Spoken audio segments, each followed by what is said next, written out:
favorite tenor, the late, great Alfredo Kraus. To be popular doesn't necessarily mean to be the best.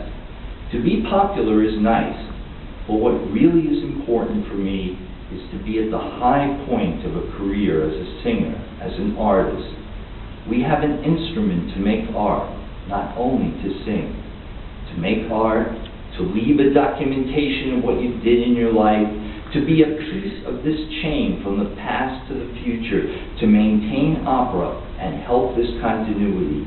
This, to me, is what's really important.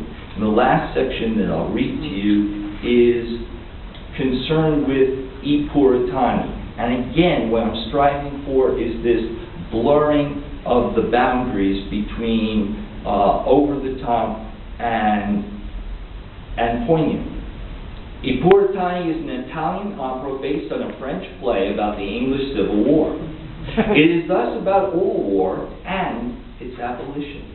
Elvira, the daughter of the Puritan commander of a fortress in Plymouth, has been obliged to marry a Puritan leader whom she does not love. Her uncle persuades her father to allow her to marry the man she loves, Lord Arturo Talbot, a Stuart royalist sympathizer.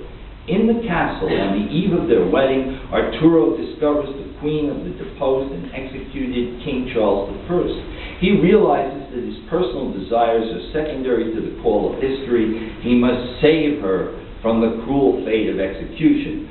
Passing the queen off as his bride-to-be, he escapes the fortress.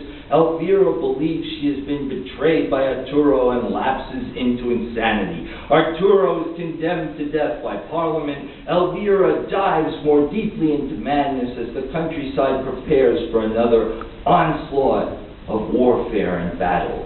3 months later, Arturo returns to the fortress, and the two lovers, recognizing their authentic voices through their disguises, are reconciled, and this rapprochement reestablishes Elvira's sanity.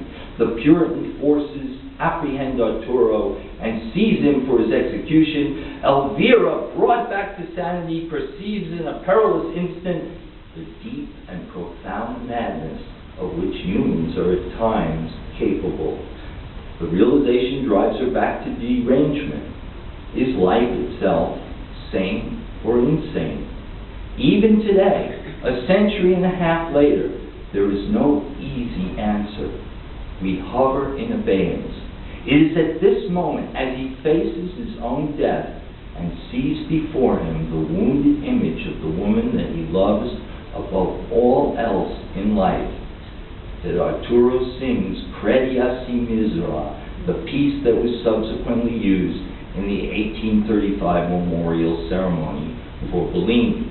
And without going into it, this aria has the highest note in the tenor repertoire, so high that it is unsingable, and no one agrees as to how it ought to be sung. In head voice, like I did the voice of Maria Malibran, or chest voice, or some mixture of them.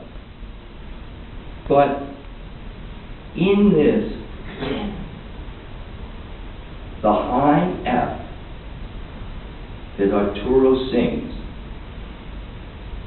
is above high C, above D flat that he previously reached. Thus the words say, stop for a single instant. Then you may proceed with your brutality. The music says, restrain. Then you will hear sounds never before heard. You will hear celestial harmonies never previously known. The high F that Arturo sings is the highest known note in the tenor repertoire. It rises up beyond all sense of reasonable limitation. It takes the human voice outside itself into an ineffable and sublime dimension. It says that which is impossible to say. Bellini's music instills in us a moment that, in its ascendant grandeur, in its exalted aspiration toward that which is immortal and without end, transcends our small and sordid petty desires and characterizes the best of what is our human soul. Thank you.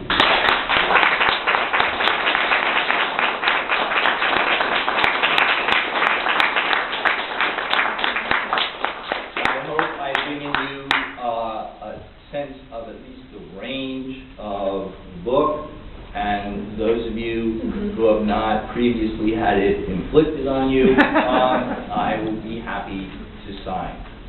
Thanks very much.